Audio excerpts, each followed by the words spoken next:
Unajua huyu Kasongo alitukosea heshima, anatoa deputy president amechaguliwa na wananchi, jamba mtu ya kutetea raia akatuwekea sanamu.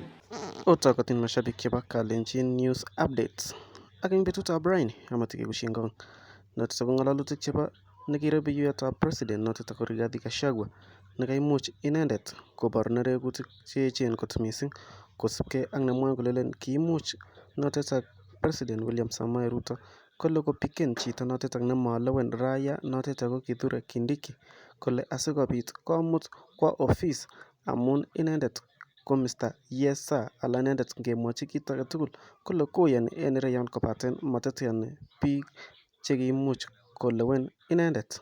Kates komwa notet nekikure Rigathi Gachagua kole notetak Kithure Kindiki kole komamiten kiy neyoe en office notetak nekikimuch kereben inendet ak Sasa yeye ni mtu ya Yes Sir.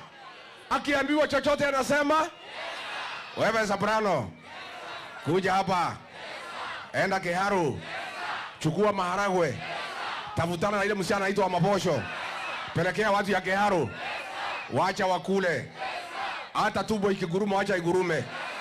chotet ako ngalalet ala notet ako ngalalet notet nebo nekirubeiyotab president notet ako Rigathi Gachagua kosubkei ak Kithure Kindiki nekaimuch komwa kole mamiten kiy neyoe inendet en office. Maana ale tindoi ne ng'olyo ne mpenzi mtazamaji nebo 254 News, sisirwech en comment section.